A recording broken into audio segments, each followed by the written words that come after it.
My brother sent me a voice memo the morning after our grandmother's funeral. Not a text.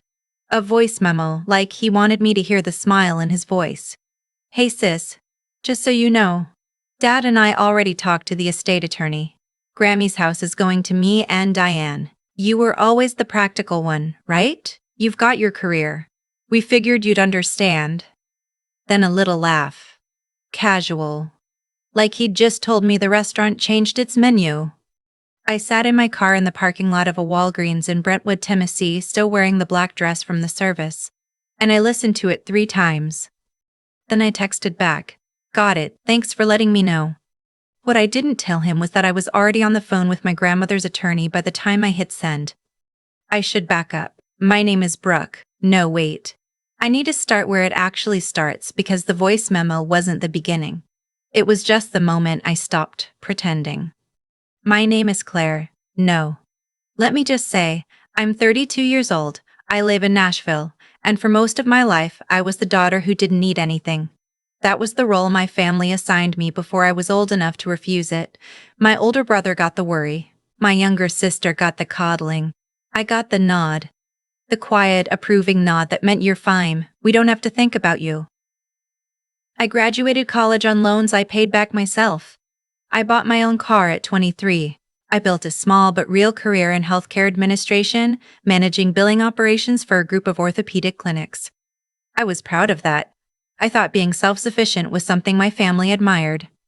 What I didn't understand until I was standing in my grandmother's living room at her wake, watching my brother pour himself her good bourbon without asking anyone, was that they didn't admire it. They relied on it. My independence was convenient for them.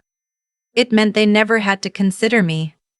Grammy Jo, that's what we called her. Everyone did, even people who weren't related to her, had been the one anchor in my family who actually saw me. She'd lived alone in her house in Franklin, Tennessee since my grandfather passed in 2009. 4 bedrooms, a wraparound porch, a garden she kept going until her knees made it impossible. She'd told me, more than once, sitting at her kitchen table with instant coffee she refused to upgrade from, that she wanted that house to stay in the family the right way. Not sold, not flipped, kept. She'd said she wanted me to have first consideration because I was the one who'd driven her to chemo appointments for 8 months and never once made her feel like a burden. She said that to me in October. She passed in February. And apparently in the 3 months between October and February, while I was still driving her to those appointments, my brother and my father had been having a different conversation entirely. I didn't know that when I listened to the voice memo, but I was starting to suspect it. I called the attorney, a woman named Ms. Hargrove, whose office was in a brick building off Main Street in Franklin that smelled like old paper and wood polish. I'd met her once, briefly, at a family gathering 2 summers ago. I introduced myself on the phone, told her I was Grammy's granddaughter, and asked when the will reading was scheduled. She paused, not a long pause, but long enough. "Ms. I'm sorry, I have you down as a secondary beneficiary for personal property only. The real property and the bulk of the estate were amended in the codicil filed in December." I kept my voice very even. "What codicil?" Another pause. "I recommend you come in and review the documents in person." I drove to Franklin the next morning. I wore a blazer because I wanted to feel like someone who was prepared for what they were about to hear, even though I wasn't. The codicil, an amendment to the original will, had been filed December 11th. Grammy had been 3 weeks out from her second round of chemo.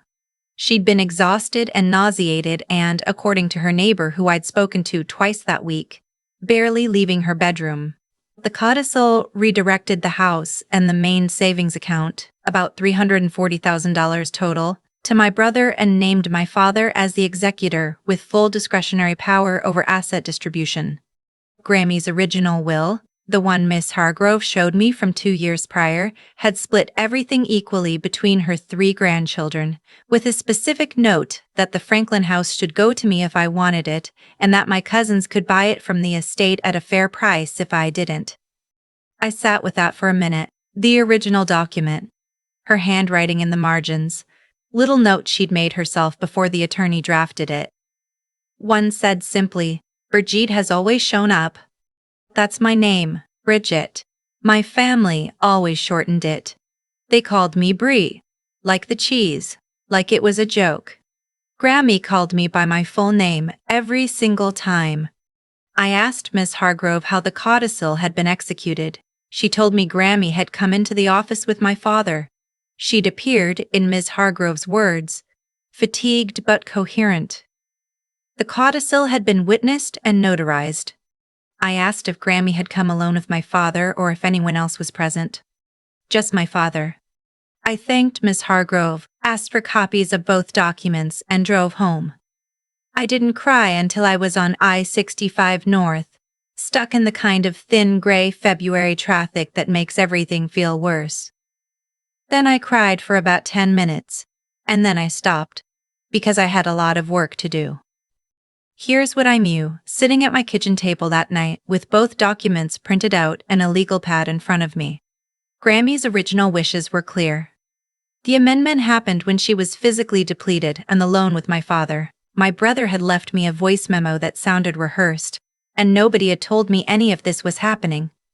I want to be fair. I don't know. I still don't know whether Grammy signed that codicil because she genuinely changed her mind, or because she was exhausted and 68 years old and didn't have the energy to push back against my father's version of what was fair. That ambiguity is real, and it sat with me for a long time.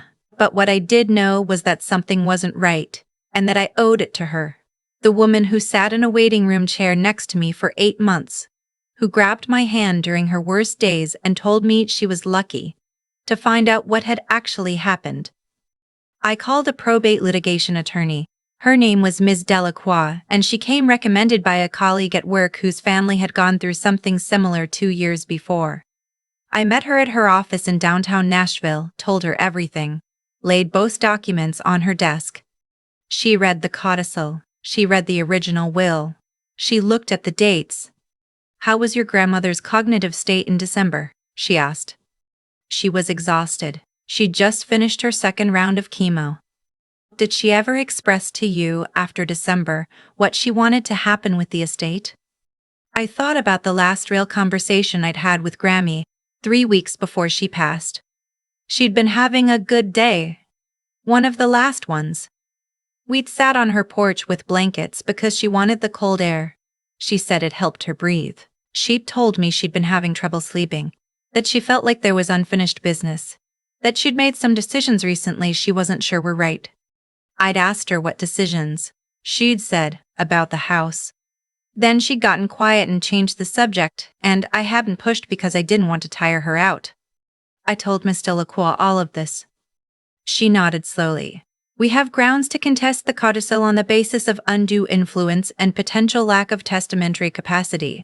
It's not a guaranteed outcome, but the circumstances, her health, the isolation with your father, the reversal from the original document, those are meaningful factors." I asked her what I should do right now before filing anything. "Document everything. Any communications from your brother or your father about the estate. Any witnesses who interacted with your grandmother in November or December. Her medical records from that period if you can access them through her care providers. And don't tell them you're doing any of this." I nodded. I was already making a list. The next few weeks had a strange double quality to them. On the surface, I was doing the normal grief things, returning condolence calls, helping sort Grammy's personal belongings when my father asked me to come over, eating casseroles that neighbors dropped off. Underneath that, I was quietly building a case. Grammy's oncology nurse, a warm and direct woman who had known Grammy for most of her treatment, told me that in late November and December, Grammy had frequently expressed anxiety about family pressure. She hadn't been specific, the nurse said, but she'd mentioned more than once feeling like people were making decisions around her rather than with her. The nurse agreed to provide a written statement. Grammy's neighbor, a retired schoolteacher who'd lived next door for 20 years, told me she'd seen my father's car in Grammy's driveway 3 times in the week before December 11th. She said Grammy had seemed not herself on the one occasion she'd checked in. She'd seemed tired and a little confused, and when the neighbor asked if she was okay, Grammy had said she was fine, just dealing with some paperwork. The neighbor also agreed to provide a statement. I pulled Grammy's medical records from December through her oncologist's office, where I was still listed as an authorized contact for care coordination, something nobody had thought to remove. The records showed that in early December, Grammy had reported significant fatigue, difficulty concentrating, and was being assessed for steroid-related cognitive effects. Her oncologist had noted twice that she was showing signs of what they called chemo brain, a real and documented condition that can affect memory, focus, and decision-making during and after treatment. I saved everything, printed everything, backed it all up to a cloud drive and an external hard drive I kept at work. During this time, my brother was busy doing what my brother does when he's gotten what he wants, being magnanimous about it. He texted me to say he hoped there were no hard feelings. He said Grammy would have wanted the family to be at peace. He said maybe we could have dinner sometime soon, just the two of us, to reconnect. I responded warmly to all of it. Short, pleasant, non-committal. I gave him absolutely nothing to work with. My father called once to ask if I was doing okay. I said I was. He mentioned, as if in passing, that the estate process would probably take a few months, but that everything was pretty straightforward. I said that sounded fine. I asked how he was holding up. He said he was managing. We talked for 11 minutes and I never once indicated that I knew what I knew. The hardest moment during that period wasn't a phone call or a document.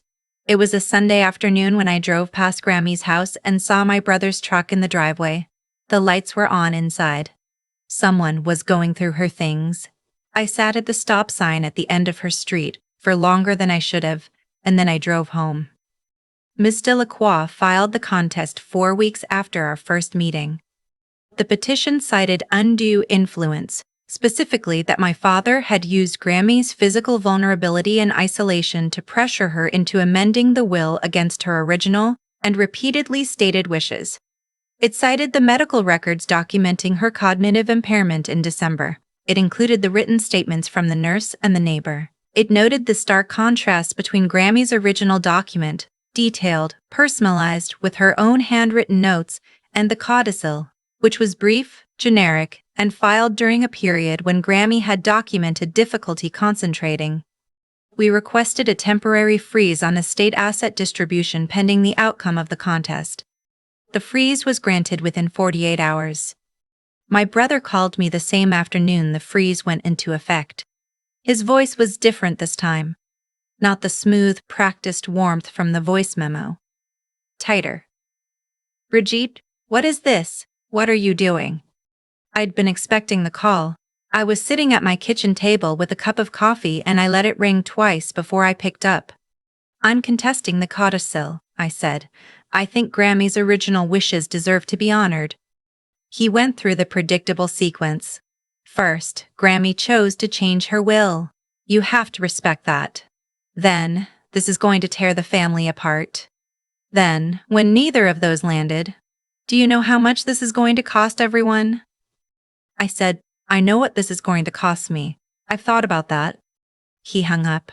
My father didn't call. He had his attorney send mine a letter instead, which told me more about the situation than anything else had. My sister, younger, never close to the situation, living in Colorado, texted me that night. I hadn't spoken to her much since the funeral. Her text just said, I heard. I'm sorry I didn't know sooner. I'm with you. That one I cried about, the good kind. The pretrial process took 4 months. There were depositions. Miss Hargrove was deposed about the circumstances of the December meeting. She testified that Grammy had seemed fatigued, that my father had done most of the talking, and that she admitted this, carefully, not conducted an independent assessment of Grammy's capacity before proceeding. Grammy had answered her questions, she said. She had signed the document, but Miss Hargrove also said she had felt, at the time, a vague unease she hadn't acted on. She said she wished she had. My father was deposed. I wasn't in the room. But Miss Delacroix told me afterward that he had been evasive on several key questions about what he and Grammy had discussed before the December meeting. He claimed Grammy had expressed new concerns about equal distribution and had come to him with the idea, Miss Delacroix asked him to produce any written communications from Grammy about this. He could not. My brother was deposed. He maintained that he had not been involved in the codicil discussion and had only learned about it after the fact. That might even have been true. What was also true was that he'd sent me that voice memo within 12 hours of the funeral, which suggested he'd known exactly what was coming and had felt comfortable enough to be glib about it. 2 weeks before the scheduled hearing, my father's attorney contacted Ms. Delacroix with a settlement offer.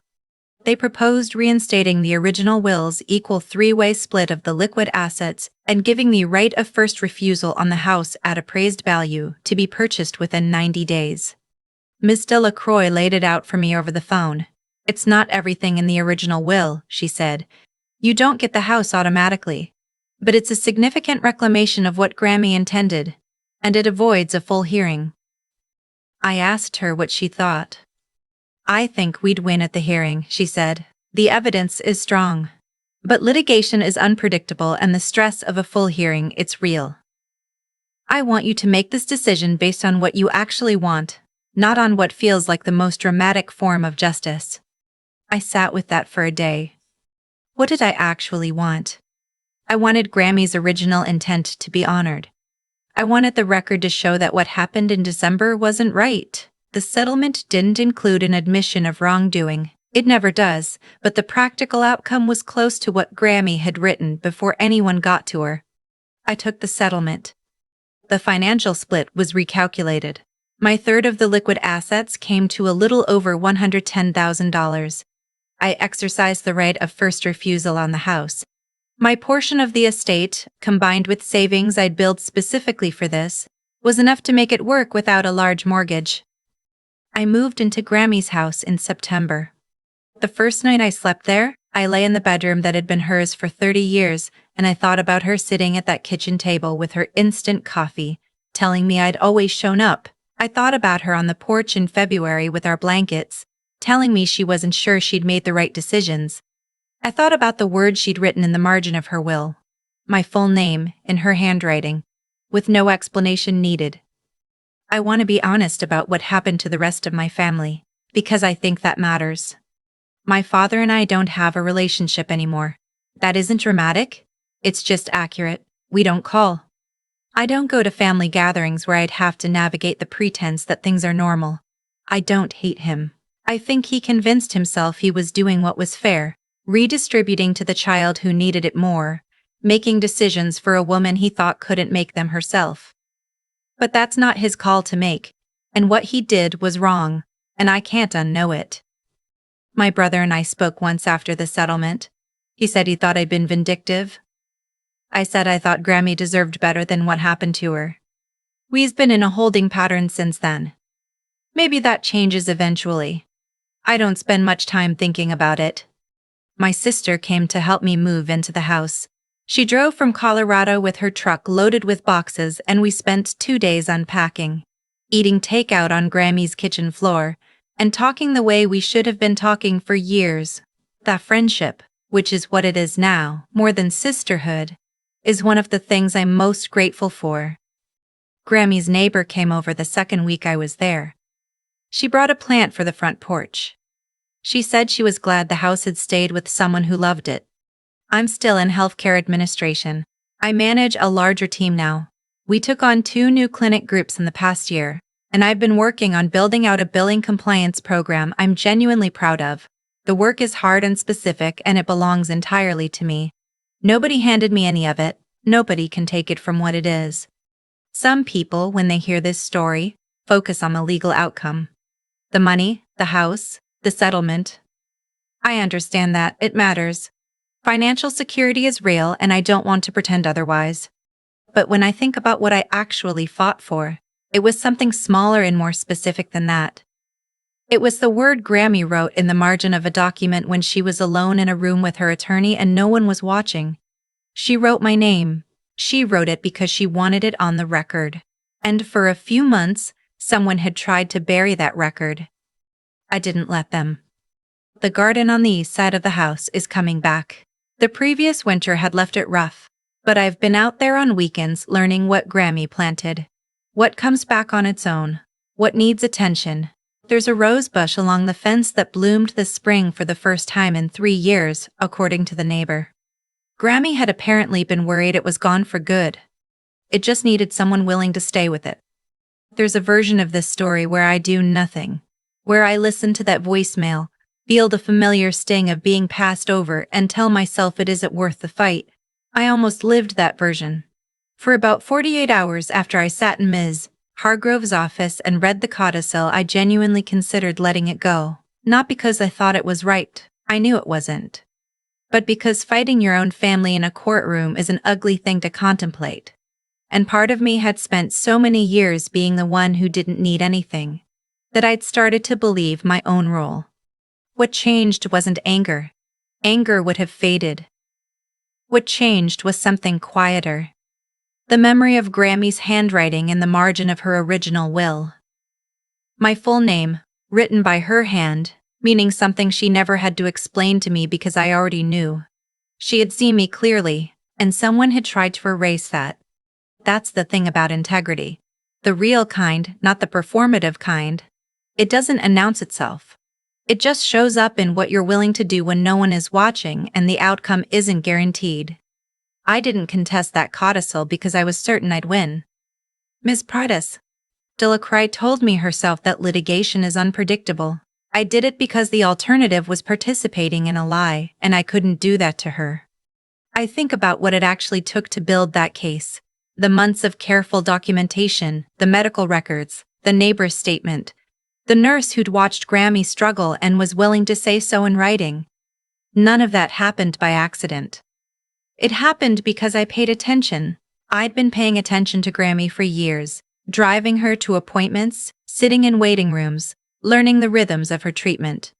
That same attentiveness became the foundation of everything that followed. What you practice in small moments builds into something you can use when the stakes are real. And then there's the matter of not breaking. My father's attorney sent a letter instead of a phone call. My brother told me I was being vindictive. There were months of depositions and silence and uncertainty. There was the Sunday I drove past Grammy's house and saw my brother's truck in the driveway and had to keep driving. None of that was easy. But I'd made a decision and I held it. Not out of stubbornness, but because I understood what I was holding it for. The house is mine now. The garden is coming back. And I carry with me the knowledge that when it counted, I didn't look away from what was right just because it was hard to look at. I think that's what Grammy was trying to write into that margin when she put my name there. Not just a legal designation. A recognition. She knew what I was made of before I'd been tested this way. I'm glad I got to find out she was right.